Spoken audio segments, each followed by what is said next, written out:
जय माँ लक्ष्मी। आइए भक्तजनों, आज माघशीस मास के गुरुवार के दिन माँ लक्ष्मी जी की इस कथा को ध्यान पूर्वक सुने। एक बार एक बूढ़े ब्राह्मण थे। वह रोज पीपल को जल से सींचा करते थे। पीपल में से रोज एक लड़की निकलती और कहती, पिताजी मैं आपके साथ जाऊंगी। यह सुनते सुनते वह बूढ़े ब्राह्मण दिन प्रतिदिन कमजोर होते गए। तब एक दिन उनकी पत्नी ने पूछा, क्या बात है? तब बूढ़े ब्राह्मण ने कहा कि अरे भाग्यवान, पीपल से रोज एक लड़की निकलती है और कहती है कि वो भी मेरे साथ चलेगी। तब ब्राह्मणी बोली कि कल ले आना उस लड़की को। जहाँ हमारी 6 लड़कियां पहले से ही घर पर हैं, वहाँ 7वीं लड़की और सही। अगले दिन बूढ़े ब्राह्मण ने उस लड़की को अपने घर पर चलने के लिए कहा और वह उस लड़की को घर ले आए। लड़की को घर पर छोड़ने के बाद वह वृद्ध ब्राह्मण गांव में आटा मांगने गए तो उन्हें उस दिन और दिनों की अपेक्षा ज्यादा आटा मिला था। जब ब्राह्मणी घर पर वह आटा छानने लगी तो लड़की ने कहा, माँ जी लाइए, मैं छान देती हूँ आटा। जब वह लड़की आटा छानने बैठी तो परात भर गई। उसके बाद ब्राह्मणी भोजन बनाने जाने लगी तो वह लड़की बोली, माँ जी आज रसोई में मैं जाऊंगी। ब्राह्मणी बोली, नाना तू अभी छोटी है, तेरे हाथ जल जाएंगे। लेकिन लड़की नहीं मानी और वह रसोई में भोजन बनाने चली गई तो उसने कुछ ही देर में तरह तरह के 3600 व्यंजन बना डाले और आज तो सभी ने भरपेट भोजन किया। इससे पहले वह सभी आधा पेट भूखा ही रहते थे। रात हुई तो ब्राह्मणी का भाई आया और कहने लगा, दीदी मुझे तो भूख लगी है, मैं भोजन करूंगा। ब्राह्मणी परेशान हो गई कि अब रात को वह खाना कहाँ से लाएंगी। तब लड़की ने पूछा, माँ जी क्या बात है?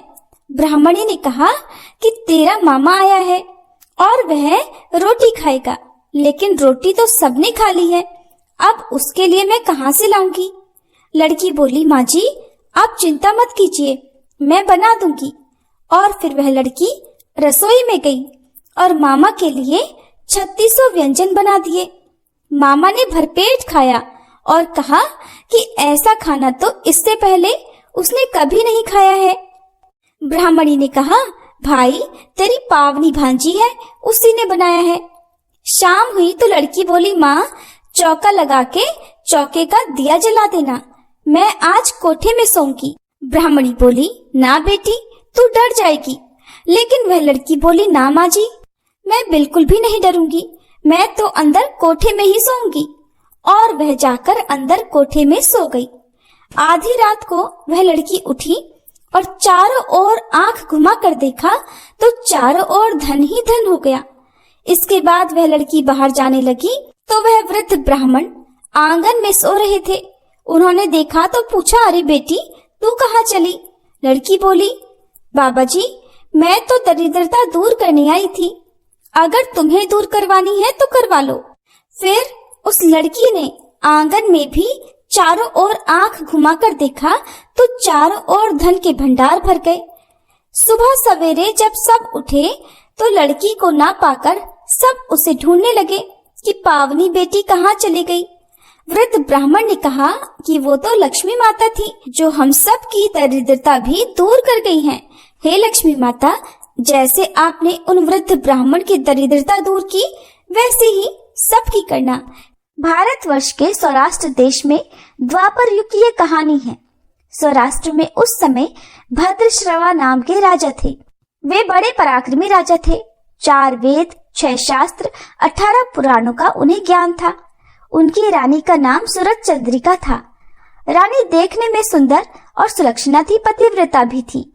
उन दोनों को 7 पुत्र और उसके बाद एक कन्या का वरदान मिला था। कन्या का नाम था श्यामबाला। एक बार महालक्ष्मी जी के मन में आया कि जाकर उस राजा के राजप्रसाद में रहे। इससे राजा को 2 गुना धन दौलत की प्राप्ति होगी और वह इस धन दौलत से अपनी प्रजा को और सुख दे पाएगा। गरीब के घर अगर रहे और उसे धन दौलत प्राप्त हो तो वह स्वार्थी की तरह केवल अपने ऊपर ही खर्च करेगा, ये सोचकर श्री महालक्ष्मी जी ने एक बूढ़ी ब्राह्मण स्त्री का रूप धारण किया। हाथ में लाठी लेकर लाठी के सहारे वे रानी के द्वार तक जा पहुंची। यद्यपि उन्होंने बूढ़ी औरत का रूप धारण किया था, पर उनके चेहरे पर देवी का तेज था। उन्हें देखते ही एक दासी सामने आई। उसने इनका नाम, धाम, कर्म पूछ डाला। वृद्ध ब्राह्मणी का रूप धरे हुए माता लक्ष्मी जी ने कहा, बालिके, मेरा नाम कमला है। मेरे पति का नाम भुवनेश है। हम द्वारिका में रहते हैं। तुम्हारी रानी पिछले जन्म में एक वैश्य की पत्नी थी। वह वैश्य गरीब था। गरीबी के कारण हर रोज उसके घर में झगड़े हुआ करते थे और उसका पति भी उसे रोज मारता था। इन बातों से तंग आकर वह घर छोड़कर चली गई और वन जंगलों में खाली पेट भटकने लगी। उसकी इस दुर्दशा पर मुझे दया आई। तब मैंने उसे सुख संपत्ति देने वाली श्री महालक्ष्मी जी की कथा सुनाई। मेरे कहने पर उसने श्री महालक्ष्मी जी का व्रत किया। श्री महालक्ष्मी जी प्रसन्न हुई और उसकी गरीबी दूर हुई। उसका घर संसार दौलत, संतति, संपत्ति से भर गया। बाद में पति पत्नी दोनों परलोक सिधारे। लक्ष्मी व्रत करने के कारण वे लक्ष्मी लोक में रहे। उन्होंने जितने साल महालक्ष्मी का व्रत किया, उतने हजारों साल उन्हें सुख भोग मिला।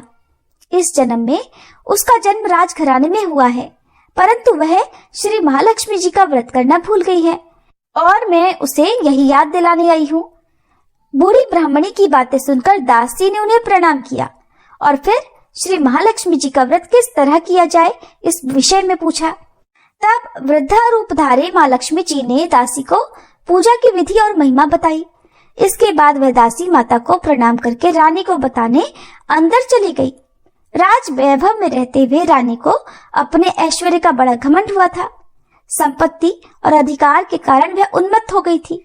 दासी के द्वारा बताई गई वृद्धा ब्राह्मणी की बातें सुनकर वह आग बबूला होकर राजद्वार पर आकर बुढ़िया रूपधारी श्री महालक्ष्मी जी पर ही बरस पड़ी। उसे ये नहीं पता था कि स्वयं श्री महालक्ष्मी जी माता एक वृद्धा ब्राह्मणी का रूप धारण किए उसके द्वार तक आई हैं। परंतु रानी का इस कदर रूखा बर्ताव और अपना अनादर देखकर अब माता लक्ष्मी जी ने वहां ठहरना ठीक नहीं समझा और वे वहां से चल पड़ी। राह में उन्हें राजकुमारी श्यामबाला मिली। उन्होंने श्यामबाला को सारी बात बताई। श्यामबाला ने अपनी ओर से श्री महालक्ष्मी जी माता से क्षमा मांगी और माता को उस पर दया आ गई। उन्होंने श्यामबाला को श्री महालक्ष्मी जी व्रत के बारे में बताया। उस दिन अगहन यानी मार्गशीर्ष मास का पहला गुरुवार था। श्यामबाला ने परम श्रद्धा से श्री महालक्ष्मी जी का व्रत रखा। फल स्वरूप राजा सिद्धेश्वर के सुपुत्र मालाधर से उसका विवाह हुआ। वह धन, दौलत, ऐश्वर्य, वैभव से माला माल हो गई। पति के साथ ससुराल में आनंद से दिन बिताने लगी। इधर श्री महालक्ष्मी जी का रानी पर प्रकोप हुआ। फल स्वरूप राजा भद्रशिवा का राज्य और राज कारोबार सब कुछ नष्ट हो गया। यहाँ तक कि खाने के लिए भी लाले पड़ गए।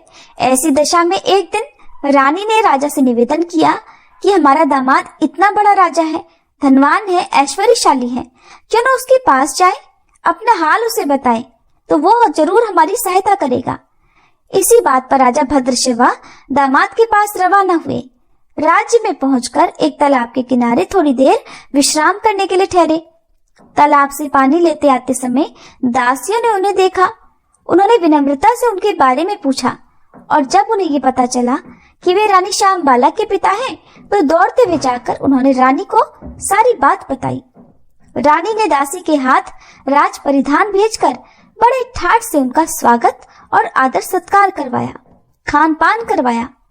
जब वे वापस लौटने लगे तो सोने की मोहरों से भरा हुआ घड़ा भी दिया। राजा भद्रश्रवा जब वापस लौटे तो उन्हें देखकर उनकी पत्नी रानी सूरज चंद्रिका बड़ी खुश हुई।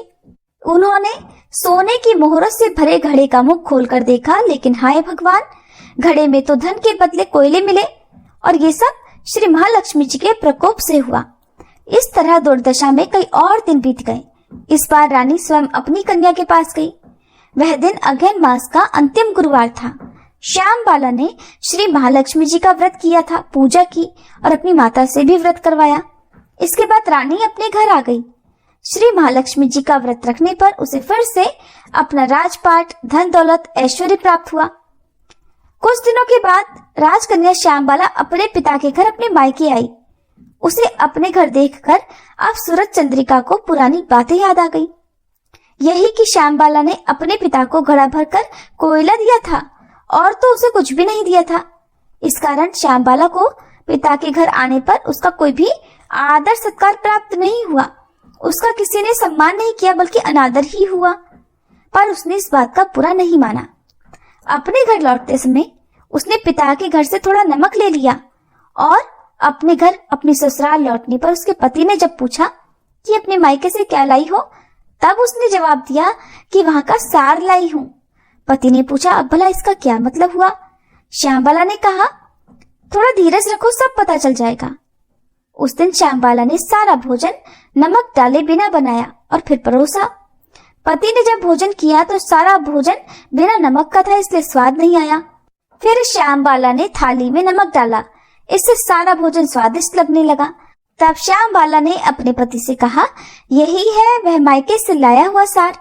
पति को उसकी बात बहुत अच्छी लगी। फिर वे दोनों हंसी मजाक करते हुए भोजन करने लगे। ऐसा कहा गया है कि जो भी इस तरह से श्रद्धा भाव से श्री महालक्ष्मी जी की पूजा करे तो उसे माँ की कृपा अवश्य ही प्राप्त होती है। सुख, संपत्ति, शांति की प्राप्ति होती है, सभी मनोकामनाएं भी पूर्ण हो जाती हैं। परंतु ये सब प्राप्त होने पर माता लक्ष्मी जी की पूजा को कभी भूलना नहीं चाहिए। हर गुरुवार को व्रत पाठ अवश्य करना चाहिए। इस तरह श्री महालक्ष्मी जी की महिमा भक्तों की मनोकामनाएं पूर्ण करती हैं। गुरुवार लक्ष्मी व्रत कथा समाप्त। प्रेम से बोलिए लक्ष्मी माता की जय। मातु लक्ष्मी करी कृपा, करो हृदय में वास, मनोकामना सिद्ध कर पुरवहु मेरी आस। सिंधु सुता विष्णु प्रिय, नत शिर बारंबार, रिद्धि सिद्धि मंगल प्रदे, नत शिर बारंबार। यही मोर अरदास, हाथ जोड़ विनती करूं, सब विधि करो सुवास, जय जननी जगदम्बिका। सिंधु सुता मैं सुमिरो तो ही, ज्ञान बुद्धि विद्या दो मोही। तुम समान नहीं कोई उपकारी, सब विधि पुरवहु आस हमारी। जय जय जगत जननी जगदम्बा, सबके तुम ही हो स्वलंबा। तुम ही हो घट घट के वासी, विनती यही हमारी खासी। जग जननी जय सिंधु कुमारी, दीनन की तुम हो हितकारी।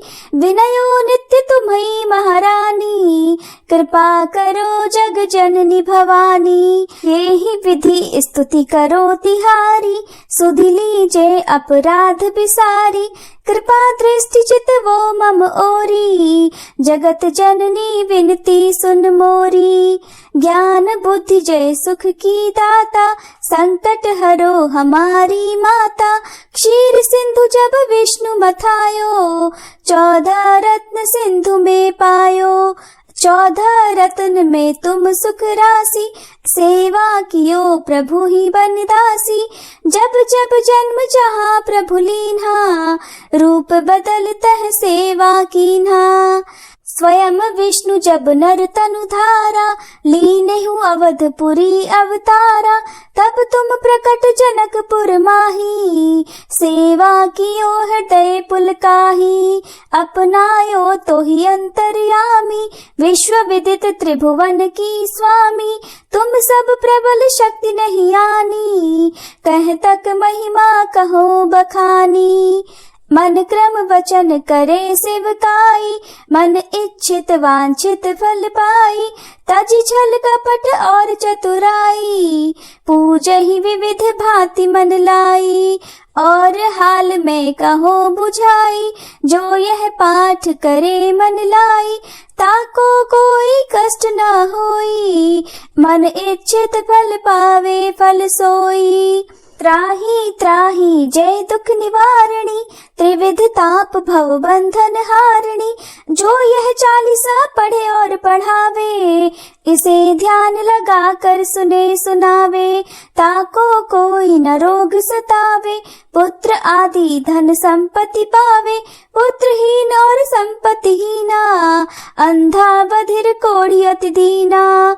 विप्र बुलाए के पाठ करावे, शंका दिल में कभी ना लावे, पाठ करावे दिन 40, ता पर कृपा करे गौरी सा। सुख संपत्ति बहुत सी पावे, कमी नहीं काहू की आवे, 12 मास करे जो पूजा, ते ही सब धन्य और नहीं दूजा। प्रतिदिन पाठ करे मन माही, उन सम कोई जग में नाही, बहुविध क्या में करो बढ़ाई, ले परीक्षा ध्यान लगाई। करी विश्वास करे व्रत नेमा, होई सिद्ध उपजे और प्रेमा।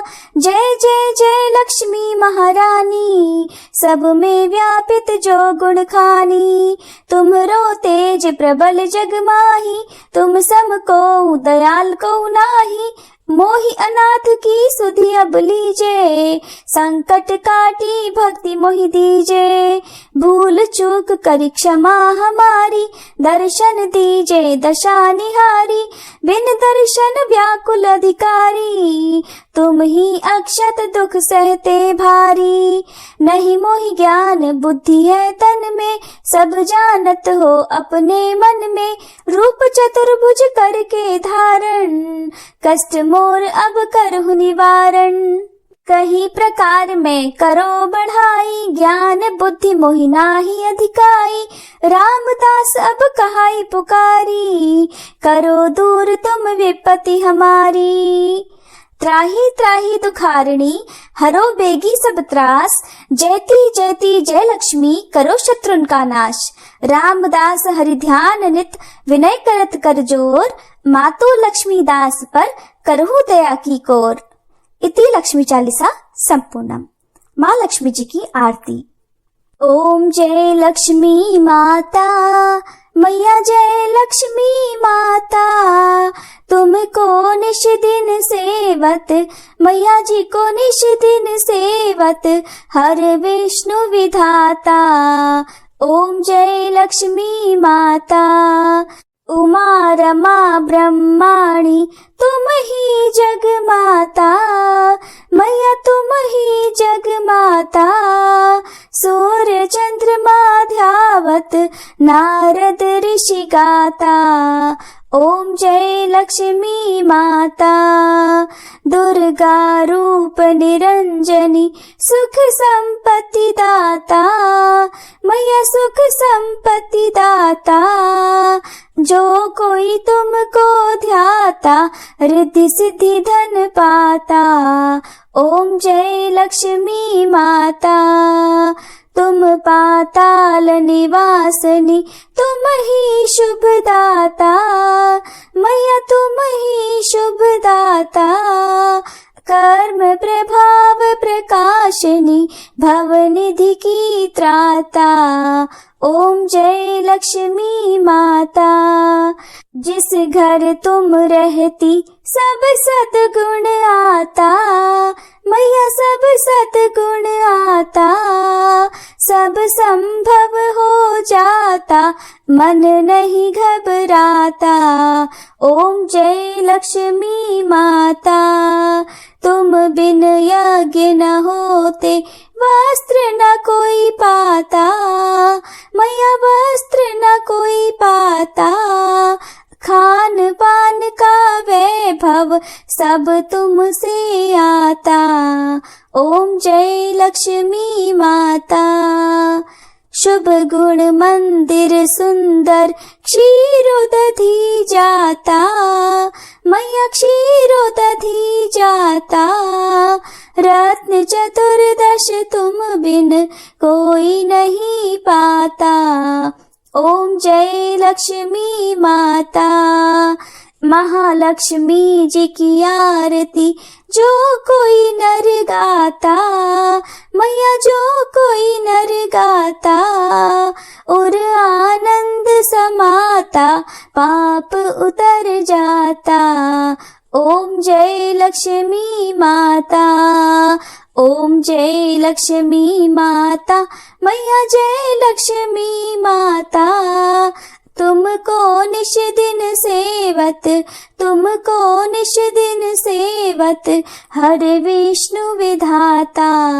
ओम जय लक्ष्मी माता, मैया जय लक्ष्मी माता।